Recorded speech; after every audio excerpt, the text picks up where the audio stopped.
دەنگەرانی ویلایەتی نیو هامشیر ڕۆژ سێشەممە دۆناڵد ترامپی سەرۆکی پێشووی ئەمریکان لە کاندیدکردنی فەرمی کۆماریەکان نزیک کردەوە بە بەدەستهێنانی پلەی یەکەم لە خاڵی کۆتایی کۆنگرەی نیشتیمانی کۆماریەکان لە ئایەوە لە ئیستادا نیو هامشێریشی بردۆتەوە لە وتاری سەرکەوتنیدا وا قسەی کرد کە بەرەو هەڵبژاردننی مانی 11دا پێشکەوت بێت.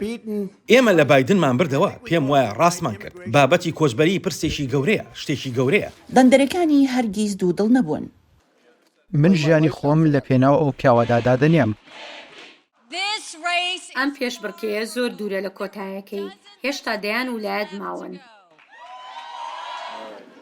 نیکی هێلی باڵیۆزی پێشووی ئەمریکا لە نەتەوەی گرتوەکان بەهۆی دەنگەرانی سربەخۆی ویلایەتەکەوە وەک جەسیکا میناسیان جیاوازەکەی لەگەڵ ترامپ کەم کردەوە. وەک زۆر بەمان ئێمە تەنها بە دوای بژاردەیەکی تردا دەگەڕین کەسێک کە بتوانێت بێتە پێشەوە لەم دەمەی دابەشبوون و ئێمە دەمانەوێت هەمووان کۆ بکەینەوە و تەنها ئەمریکایی بین. پامنێری دەنی ئەمریکاش دەربارەی ئەو دەنگەرانە پرسیاری لە دۆناڵد ترامپ جونیەر کرد لەو کاتێک گەیشت بۆ پێشوازیکردن لە خۆبەخشەکان. پێیوت ئێمە لەگەڵ سربەخۆکانی لە ڕیزدا بوون قسەمان کردووە ئەوان دەڵێن دەن بەهێلی دەدەن. ئەوانە سربەخۆنین ئەوانە دیموکراتن. دیموکراتەکان نیگەرانی خۆیان هەبوو.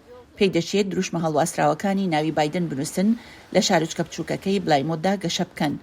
بەهۆی گۆڕینی ساڵنامەی نیشتیمانی پارتی دیموکرات ناوی سەرۆک لەسەر لیستی دەنگدانەکەدا نەبوو هەرچەندێکە هێشتا بە ئاسانی بردیەوە. لێرەوە هەموو چاوەکان لەسەر باشوورن بۆ هەڵبژاردننی بەرایی ویلایەتی داهاتوو. بۆ ترامپ کارۆلاینای باشوور دەرفەتێکە تا نیشان بدات کە دەتوانێت لە یەکێک لە نایارەکانی نیکی هێلی لە ویلایەتەکەی خۆیدا شکست پێ بهێنێت.